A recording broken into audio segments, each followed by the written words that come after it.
Right, we're into our sermon. We've been doing a series here. We've called it "It Is Written," and it's all about this amazing book. It is written, and everything that is written in this book is worth reading, is worth basing your life upon, is worth basing everything that you do and think and say upon. Is found in this book. And if you want to know what God is thinking, read the book. If you want to know what God's plan for your life is, read the book. If you want to know what God is like, read the book. If you want to know what His values, His priorities, and His motives are, read the book. It is written. And so we've been working through a series on It Is Written for a little while. But we're into Matthew chapter 4, verse 18, and my time is short today, so I'm gonna just get straight through into this thing as quickly as we can. Matthew chapter 4 is the account of Jesus on the Mount of Temptation. 3 times Satan came to him and tried to tempt him in one way or another. Funnily enough, the same temptations that we have today. Nothing has changed. And Jesus answered each of those temptations with this statement, "It is written." Now, the verses I'm about to read you, these few short verses, are the last temptation of Jesus. This is what happened. Verse 8. Again, here we have it again, the devil's not giving up, he keeps coming back. Again, the devil took him to a very high mountain and showed him all the kingdoms of the world and their splendor. All this I will give you, he said, if you'll just bow down and worship me, Satan. Jesus said to him, "Away from me, Satan, for it is written, worship the Lord your God and serve him only." Then the devil left him, and angels came and attended to him. That's a great thing. It is written. Now, we've been talking about the fact that Jesus tells us it is written, worship the Lord your God and serve him. There seems to be somehow this link between worship and service. Sometimes we think it's just about what we do here on a Sunday morning, which is worship. That's a wonderful thing. But there are so many other aspects of worship that are lived out in the course of our lives. Service being one of them. And I hope that you'll pick up on the link between these two things as we move through our sermon today. Now, worship is simply an appropriate response to the revelation of who God is. Whenever God says, "I am," there will be worship. Whenever God says, "I am Jehovah," there will be worship. Generally, that worship happens flat on your face because humility is the key to understanding what true worship is all about. When we understand who God is and who we are, then worship will begin to be built upon that foundation. Now, this is the appropriate cry of people who we've been studying in the Scripture. We've had a look at Moses on holy ground, and he was never the same again. We've looked at a whole different bunch of peoples. But the basic premise of worship is found in Mark chapter 12, verse 30. It says this, "Love the Lord your God with all your heart and your soul and your mind and your strength." And we said this. We said last week that loving the Lord your God with all your heart and soul, that's the seat of passion, where your heart and your soul is where your energy comes from and where you get excitement for life. Love the Lord your God passionately. Then it says, love the Lord your God with not just your heart and soul, but with your mind as well. So we got to worship God thoughtfully and intelligently at the same time. And then he says, love the Lord your God with all your strength, which is practically. Now, that encapsulates for us what true worship is all about. So we said last week in my beautiful works of art here, Matt Langton didn't appreciate my art. I heard him say this. You know, he called my golden calf. He said it looks like a wildebeest. So I've just drawn a better one. He didn't think a calf should have horns, but they're ears. They're not horns. Okay. Anyway, he's so uncultured. He comes from Oregon. He's a farmer, and he doesn't understand good art when he sees it. Okay. Anyway, we said last week this. We said that when worship, as I've just described, comes into your life, it can just change who you are. It can be catastrophic in its change.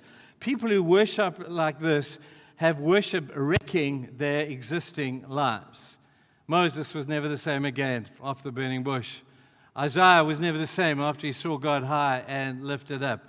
It can trash your life when you stand on holy ground. everything explodes and everything changes. The second thing that worship does is that if you don't worship, your faith is going to shrink. So we had the picture of this bodybuilder he's a great worshiper in his faith, and he's growing in God. And if worship is not done, and if worship is not a part of his life, he's going to get smaller and smaller and smaller, and it's not going to take long for him to see his demise, because worship is faith talk. When we sing, "How great thou art," when we sing, "Our God is an awesome God," something happens within our spirit that stirs our soul up to higher faith levels. And so worship is absolutely integrated, needs to be integrated into our faith, because it spurs us on, and it's great faith talk. Talking about the greatness and wonder of God is incredibly good for your faith. Then we said thirdly, if you can worship the wrong thing for the right reason. There's the calf. They're worshiping for the right reason because God had delivered them from Egypt, but they're worshiping the wrong thing, albeit for the right reason. You see, if you don't worship God as He is, Satan will have a substitute, or Satan will have some kind of distortion and say, "Okay, you're going to worship God, but let's epitomize God in this particular thing, and we worship God for the right reason, but we worship a wrong thing." It's a distortion, which is exactly what we said the golden calf was. And then we have those whose true worship is not dependent upon circumstances. You have fair weather believers who will happily worship God when everything's going nicely, who will happily come and just speak about God, and to God be the glory, and all those beautiful things that we say, but they are fair weather people. Take something away from them, and let's see if they will continue to worship that way. Now I want to continue from there today and try and finish these other 5 aspects of it. Let me suggest to you this, the first one. Worship happens when you see the world differently. So here's a set of glasses. When we see the world through the lens of God's eternal perspective, you'll see life differently. When we see trials and tribulations and sadness and even death, when we see life itself and the priorities of our life, when we see those things through the lens of God's eternal nature, we will worship God a whole bunch differently. When you see life through the lens of eternity, everything changes. Your values are going to change when you see life like that. When you see life through eternal values, you're going to see your morals and your desire for holiness are going to grow. You're going to see your ethics and your practical living. You're going to see a totally different worldview, possibly, when you see life through the eyes or through the lens of God's eternal perspective. You'll see a whole lot of other things like that. You'll see people differently through those lenses. You'll see people not as people to be used to get what you want, but you'll see people, when you look at them through the eyes of eternity, you're going to see people as people to be valued and people to be built up and people to be encouraged. They're not there to serve your end. You're there to serve theirs. And you'll only see that when you see them through the lens of an eternal perspective. You're going to see loss in your life completely differently through these glasses. Job would be an example of that. Took everything away from him. Did it change his view of God? Not at all, because he had an eternal perspective. He looked at all the losses of his family and his finances and his health and everything, but he had the lenses, of beautiful lenses, of God's eternal perspective, and he could see eternity. And when you can see eternity, everything in life changes. Let me tell you too, you will see death completely differently when you put those glasses on. When you see death through the lens of eternity, I'm going to tell you, people, you see something completely different. You don't see it as the end, you see it as a beautiful beginning. When you see death through the lens of eternity, you realize that this life on this earth is just a starting point for that which is still to come. Those of you who have lost loved ones recently, man, I understand the heart of sadness and the grief and all those amazing things. But if you grieve without a hope and you don't have the glasses of eternity, it looks kind of hopeless. It does look like the end, but it's not the end. But in order for you to be able to see that it's not the end, we have to see life, death, people, everything through the lens of God's eternal nature. The next thing that we have to do, worship happens when the secular becomes the sacred. You see how we tend to compartmentalize our lives? We have our work life, we have our hobby life, we have our friendship lives, we have our church life, we have our family life. And each one of them, for many people, exists in a completely different box. And we get terribly confused. You know, what box am I in when I come to church? Am I in my work box? No, I'm in my church box. Therefore, I behave like I'm in that box. And we get so confused, chaos breaks out in our lives because every box has got a different value system. Let's put it into the context of eccentricity. There are a lot of eccentric Christians out there simply because they have a different center of the circle of their lives. So change the box analogy to a circle. And this is a picture of your life. Here's one of the aspects of your life. This is your work life. It has a center. And then you have your social life. That too has a center, but the center is different to that one. Then you have your sport life. Then you have your church life. And then you have your family life. Every one of them has a different center. That's what makes you eccentric. That's why there's chaos, because you don't know which box you're in. You don't know which circle you're in, and you have a different value system, a different worldview, depending on which box that you are in. Let me tell you how to simplify your life. Just have one circle and one center. And then we have concentric circles. So choose one. Let's choose, this is our spiritual life. If we could move all of these onto the top of this one, this would be compounded, this would get strengthened as we live out with the same center. Now, people, this is not the first time I've told you this. I wonder if it's made any impression on you. For some of those of you who may have chaos in your life, and everything is just going which way all around you because you're so confused. Am I at work? Or was work part of worship? Was worship part of work?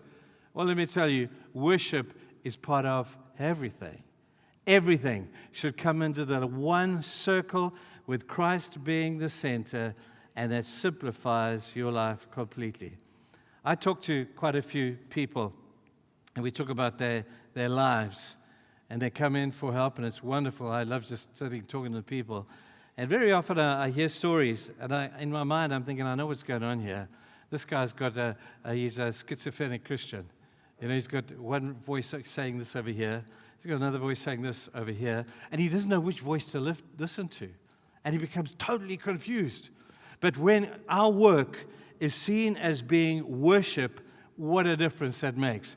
When you go to your work and you say, I may not like this job, I may not necessarily love my boss, but I'm going to do this job as unto the Lord, I've got to tell you, that will change the way you do your work completely.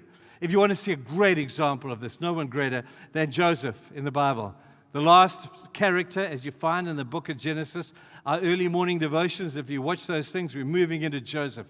Watch that stuff. His life is totally intriguing. He had one center. It didn't matter whether he was a slave or a steward or a prisoner or the prime minister, he had one center. And he is known for his absolute emotional, psychological, and spiritual wellness. Situation wasn't important because he knew that everything came under the covering of one center.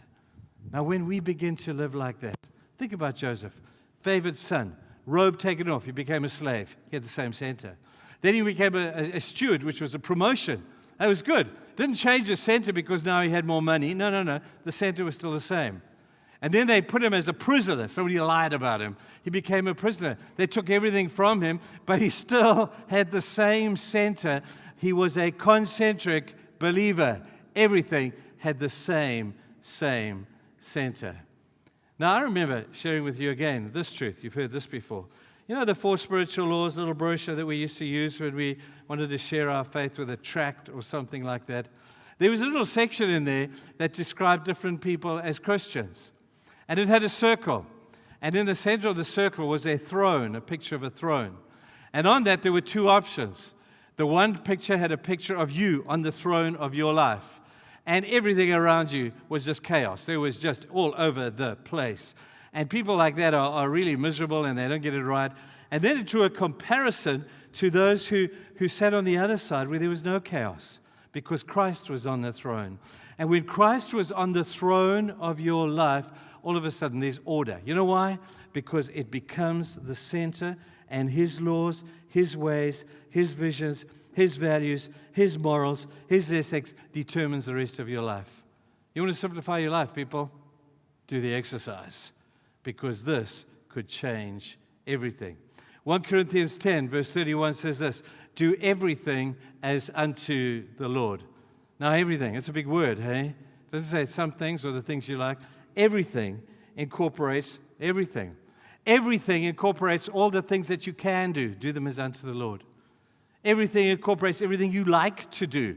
Do it as unto the Lord. Everything incorporates everything you don't like to do. Do it as unto the Lord. Everything that you have, do it as unto the Lord. Everything you love, do it as unto the Lord. And watch what peace comes to your life. And the chaos goes away as you do it as unto the Lord. James, he puts it beautifully like this. He says in James 1 verse 8, a double-minded man is what? He's unstable in all his ways. Why is he unstable? He's double-minded. Why is he double-minded? It's because he's got all 1,000 different voices telling him what to do. He doesn't know which one to listen to. He's double-minded. That's why David is such a hero. He did a lot of things not quite right, but this he got right. He cried out to God. Psalm 86, verse 11 says, God, give me an undivided heart. I want a life with one center. My worship will incorporate my work, my social life, everything will have just one center. Now, here's an interesting thing. When people begin to live like that with one central thing, there's huge benefit to you, the order, and it's great. The second benefit is that there's blessing for those around you. When your life is centered on God, and He is the center of everything that you do, there is this blessing of everything that follows afterwards. That's why I said just now, worship goes alongside service. When you worship legitimately, and when you worship as we've just described earlier, then the people around you are going to be blessed. Worship and service go hand in hand. And the reason that service is so cool is because you're worshiping well. And the reason you're worshiping well is going to flow out into the things that are around you and the people, the sad and the suffering and the rejected and the marginalized and the misunderstood people in your world are going to be blessed when you worship as a concentric believer with the same center. The people around you are going to pick it up. The sad, those who understand bereavement, they too are going to be blessed as a result of your single-mindedness, not double-mindedness. That's why you're unstable, although you don't know what voice to listen to.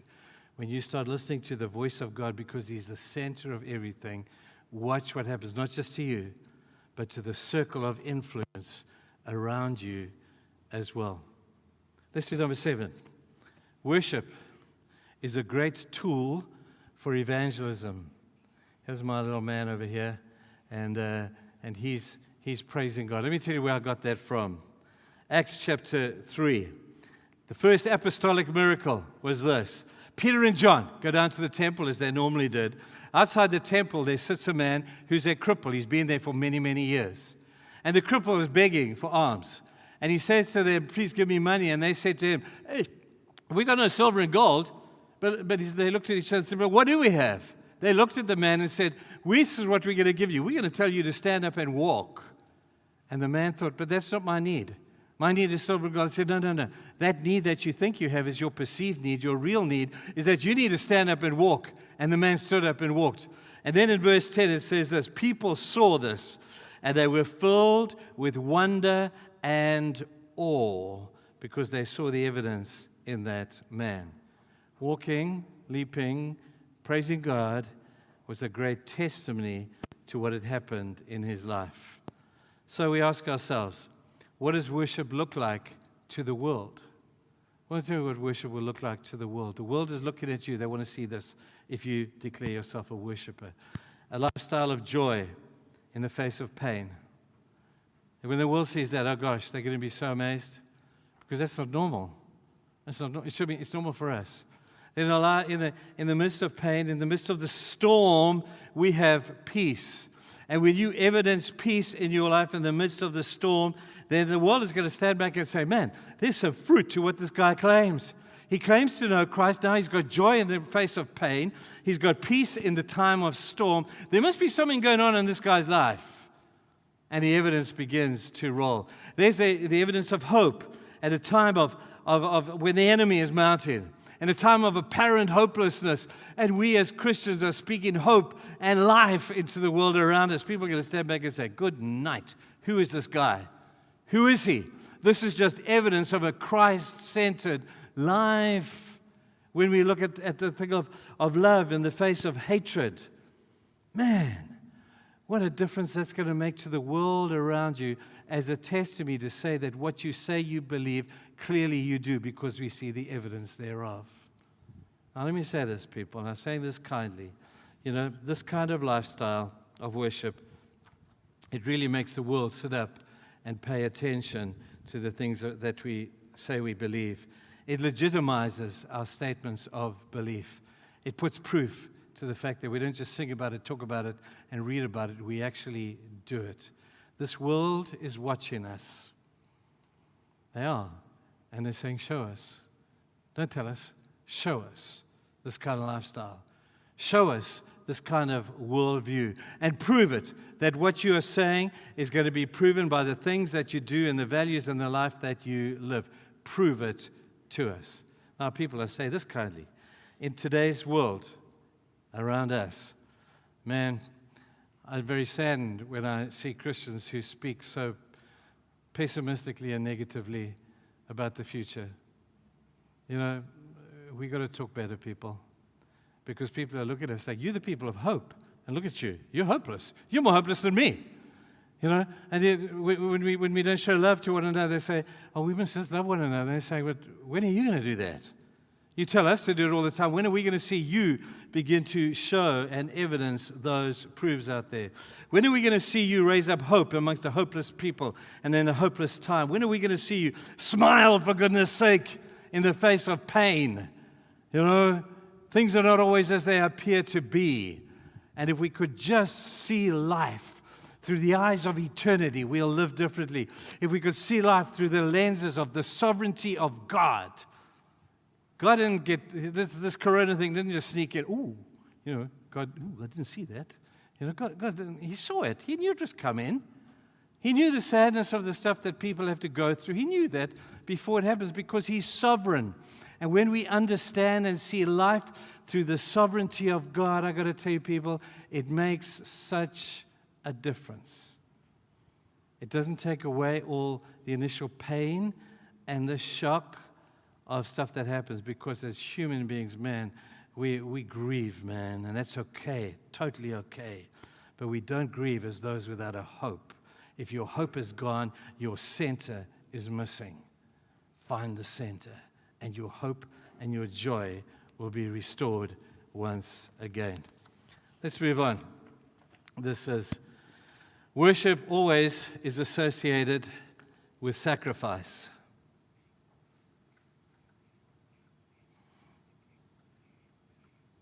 That's an altar, okay, with a fire on it. In the Old Testament, you never came to worship empty-handed. You always came with something to sacrifice.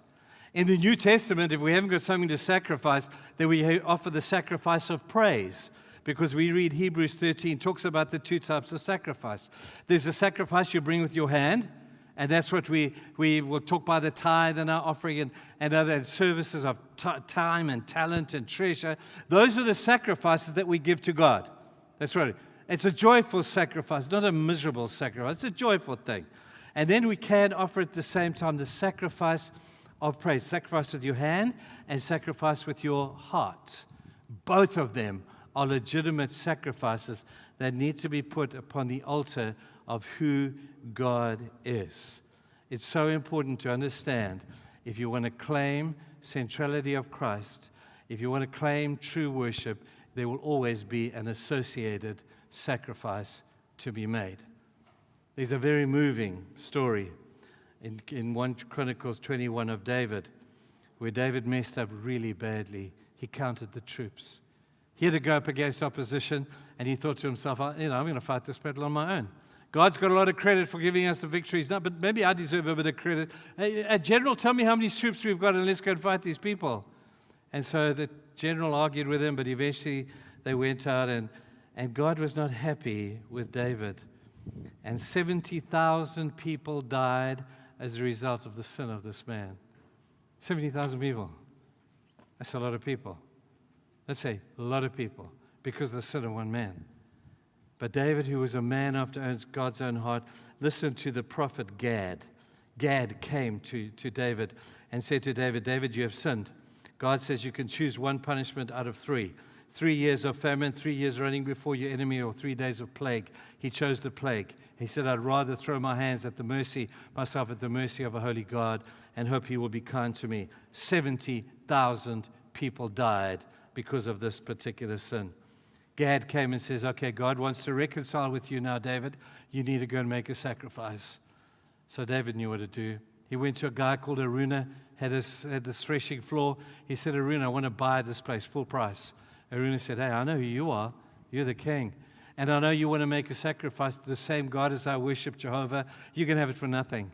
I'm going to give it to you. In fact, I'm not just going to give you the place to put your altar. I'm going to give you the cows for your sacrifice. David, you don't have to pick up the tab for this. And David, the most beautiful words, verse 24, he says this, I will not give to God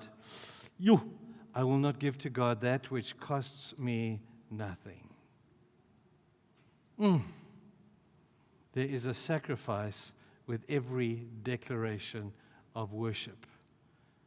Don't come to God empty-handed, and don't come with an empty heart, not ready to praise. Because that's what Cain did back in the book of Genesis. Got him into a lot of trouble. He saw Abel make a legitimate sacrifice. He went to trouble. He found the best lamb, perfect lamb. He sacrificed this beautiful lamb to God and says, God, this is yours. I love you, man. I want to give you the best. Cain is looking at this saying, what? Oh, man, come on. Here's some vegetables. I'm just going to give God these old veggies over here. And they're the leftovers from the thing we did the other night. God will have to be satisfied with second best. People, God is never satisfied with second best.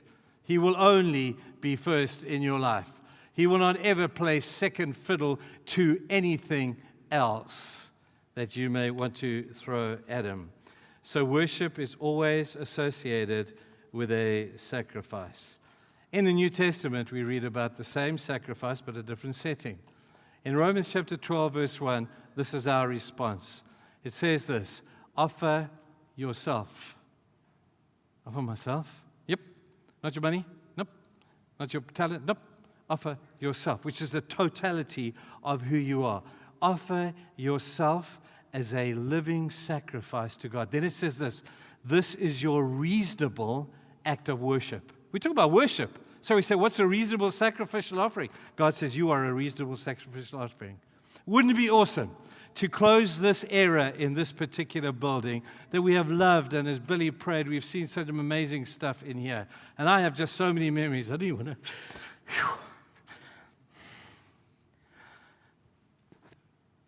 to... memories of these things. Wouldn't it be cool if we ended this era with a reasonable act of worship, that you climb up on the altar and you say, Lord, this is me, all of me, take me. He's not going to kill you physically, but your ego may have to die. You will have to die to self to be a legitimate offering to God as an act of your worship. One last thing.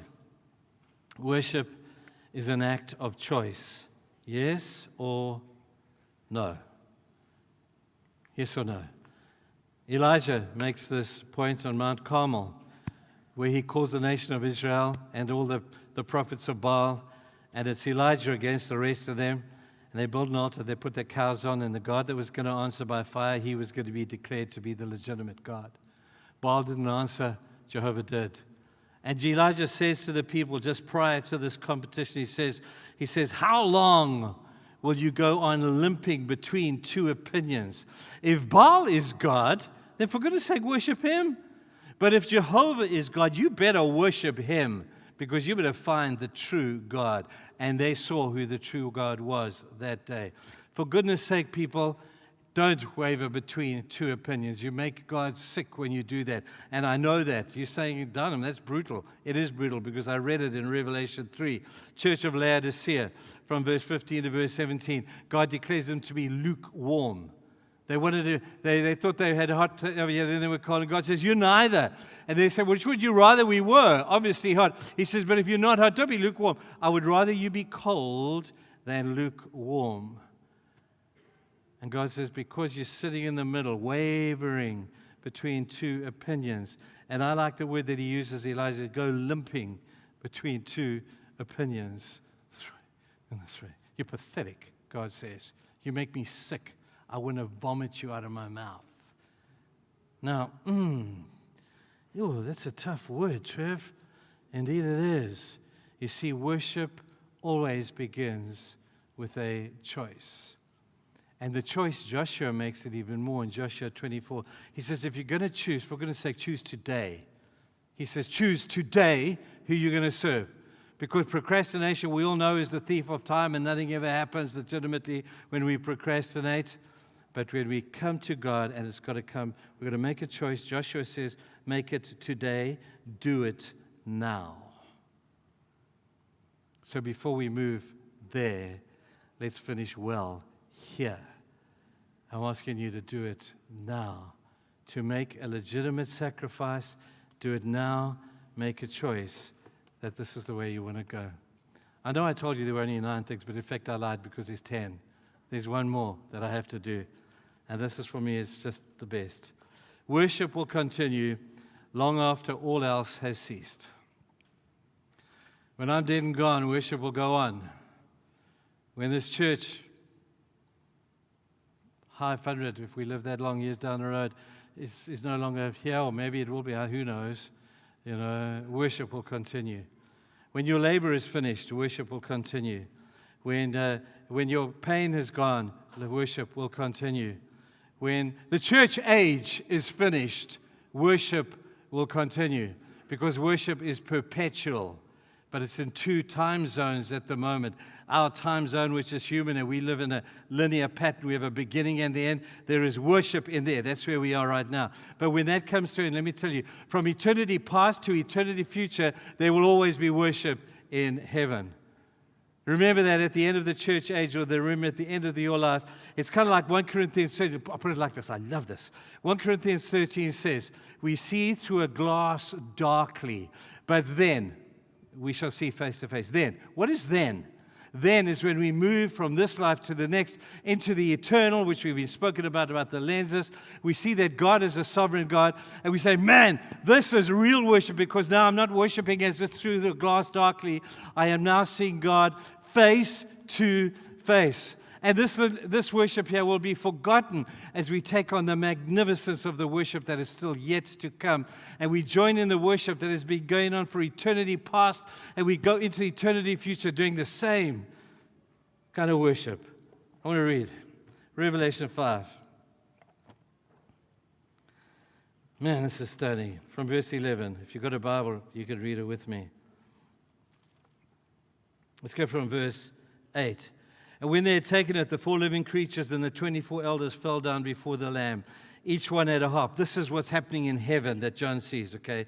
Each one had a harp. They were holding golden bowls full of incense, which are the prayers of the saints. And they sang a new song. Give it a learn this song. We need to practice this song before we can sing it there. It says this: you are worthy to take the scroll and to open its seals, because you were slain. And with your blood you purchased men for God from every tribe and language and people and nation.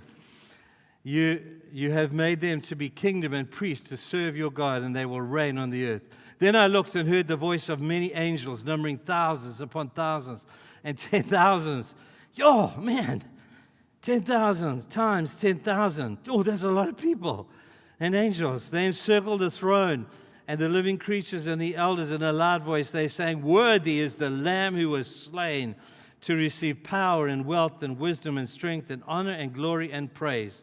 Then I heard every creature in heaven and earth and under the earth and on the sea, and it was all them singing to him who sits on the throne and to the Lamb be praise and honor and glory and power forever and ever. That's a long time. The 4 living creatures said, Amen. And the elders fell down, and you know what they did? They worshiped. That's what worship is all about. When we see God as He is, we see it in 2 dimensions. Now we see it as through a glass darkly.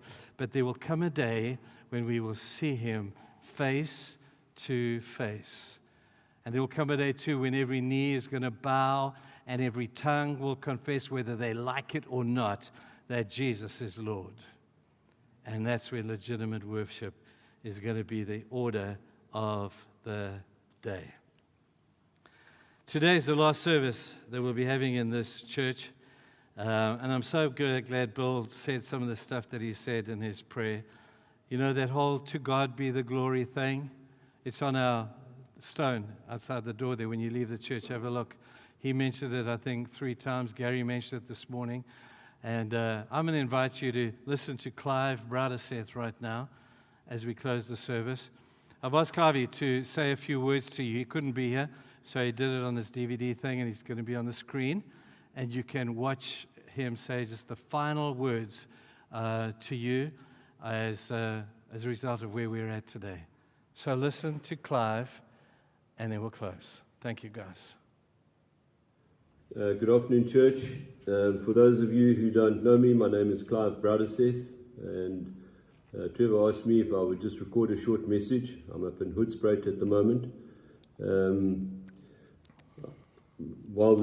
I was chatting to him on the phone earlier, and he pointed out to me that whilst there's so much excitement about moving into the new church, it's also the closing off of a chapter in the old church.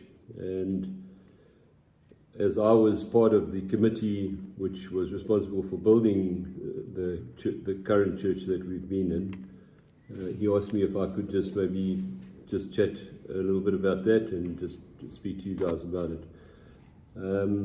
I am one of the committee members that remains. Quite a few of the guys have passed on. My good friend Chris Nash, my dad Arne Browderseth, Nils Browderseth, Ken Browderseth, I think Vivian van Rensburg, who was the architect, and then other guys that were part of it have moved away. I think some of them have emigrated. No, Neville Lovegrove did all the electrical and stuff like that.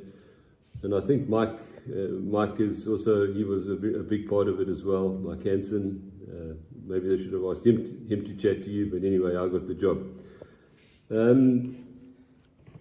Just to say that at the time there was a real need to build that church, and it was a huge step in faith for the congregation at the time. And through God's grace, we were able to build it, sacrifice of lots of people who put money into it and effort and time. And how wonderfully that church has served us over, I'm sure it's more than 20 years now.